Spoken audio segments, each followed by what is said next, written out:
r/AskReddit. Ex-homeless redditors, what was the scariest thing that you ever saw on the streets?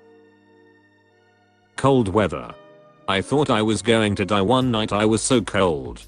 I remember waking up thinking, you need to move or you are going to die. This was the scariest thing for me. I ended up sleeping in buses, burning sterno. It's like jelly dropping alcohol that burns for a good while. I would try to constantly be walking, because if I stopped I'd probably fall asleep and die. I also sometimes rested under a bridge from time to time. One time I fell asleep under the bridge, and I woke up finally feeling warm and cozy and thought it was nice to finally be able to rest. Then I realized that it's way too cold for this, and I can't move without that frozen fingers pain everywhere. Struggled real hard to get my sterno out, and could barely bend my fingers enough to light it. Like my hands were nearly useless. I'm really glad I woke up. I was homeless back when I was 19. After a few weeks of sleeping rough, I was approached one evening by a man dressed as a priest. At this point I had no idea if he was a priest or someone out to deceive me. Being wary of the priest outfit, I straight away told him I have no interest in talking about God. What he said next has stuck with me ever since. I'm not here to talk about God, I'm here to make sure you are safe. We talked for quite a while, until it was dark, and that's when he offered me a bed for the night. Alarm bells were going off in my head, but he had seemed genuine, so I went with him. He drove me to a house in the suburbs and asked me to wait in his car whilst he spoke to someone. A few minutes later he returned with another man who offered to let me sleep in his garage for the night. Everything inside me was saying this is a bad idea, but I accepted as I had nothing left to lose. The garage was pretty standard, tools, workbench, etc. Except in the corner there was a box spring and some blankets. There was a connecting door to the main house that the man told me he would have to keep locked during the night. He apologized but said he had kids in the house and couldn't take the risk. The priest asked if he could come by in the morning and speak to me, then went into the house. The man. I don't think I slept at all that night. I was terrified. I had no reason to be afraid of either man, as they had been nothing but nice to me. However, after living on the streets for a while you come to learn that nothing comes for free and you shouldn't trust anyone.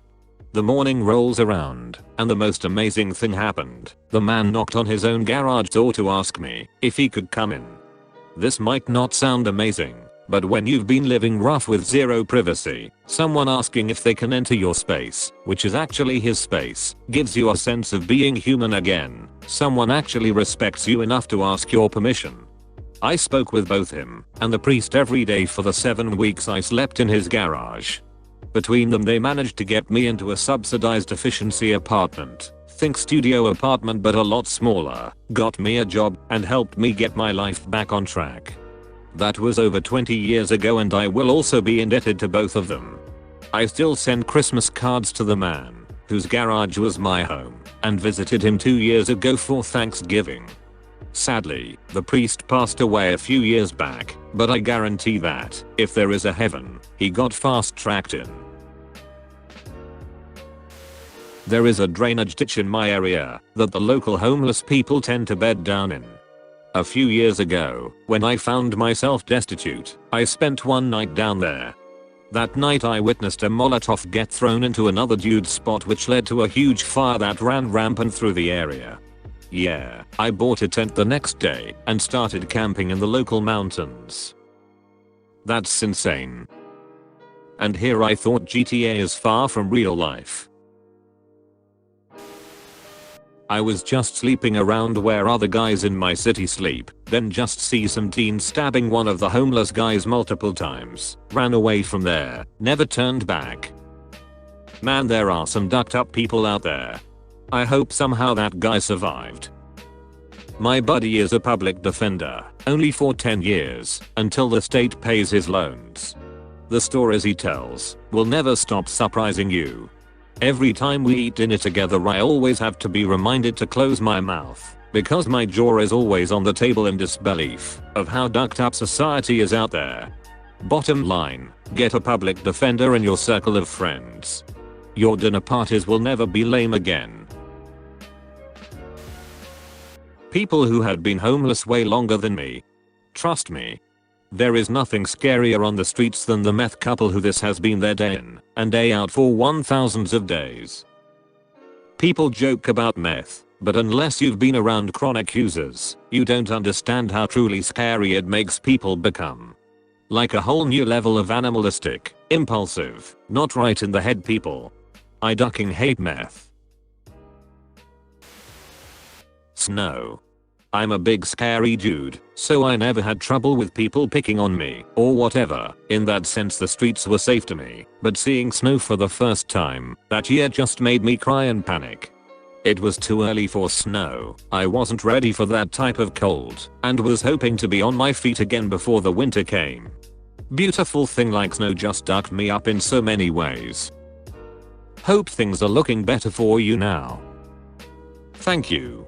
Oh yeah, I turned it around. This was 7 years ago.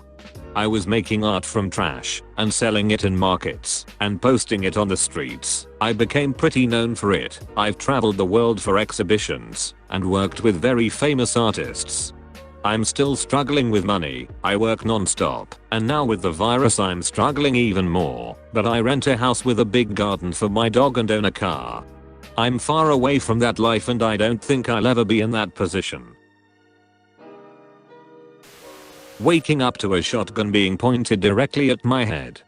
I wasn't truly homeless, but had no money or bank card, and was trying to get back to my parents following nearly being strangled to death by my ex.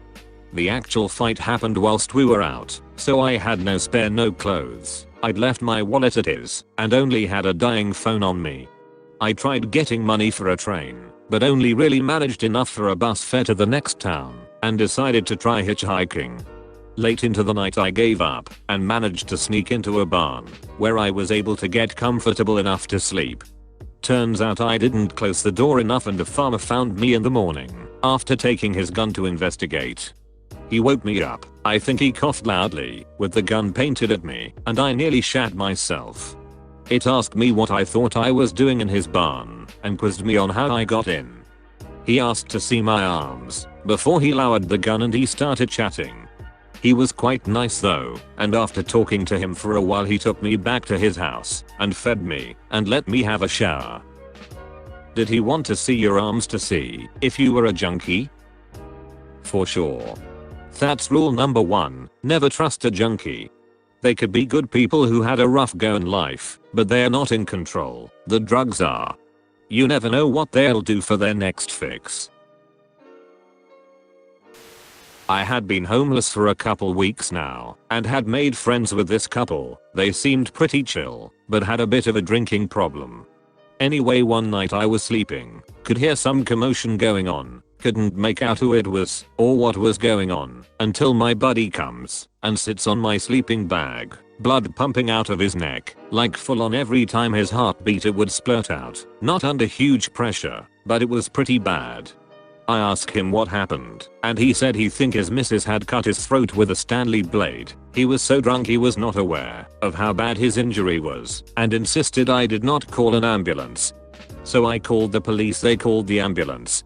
I see the dude a couple days later, still homeless, scar on his neck. He's ever so grateful the nurse had told him how lucky he was literally a couple millimeters away from dying that night.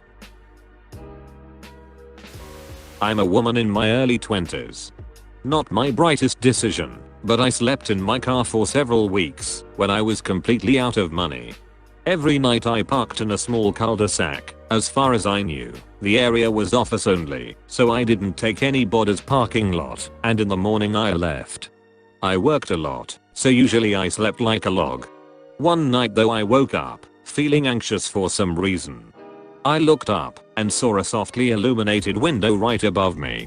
Nice, warm light as if from a grandma bedside lamp. I freaked out a bit and fumbled for my keys. I better sit the rest of the night out at McDonald's or something.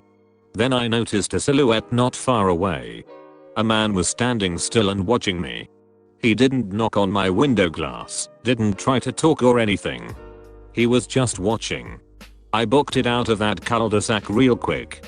You know, the thing that freaks me out the most is not even the fact that he could assault or rob me then, but the realization that he may have watched me every other night, but I was too tired to notice that earlier. Was probably a local resident checking out this weird car outside their place getting ready to call the cops. Was homeless for a summer and an acquaintance through the party scene of the town invited me to crash on her couch. Woke up in the middle of the night to her screaming into her phone about how they are out to get her and are setting the world up for destruction. Pretended like I was still asleep and got out to there the next day real quick. Smart move leaving. Otherwise they might have targeted you too.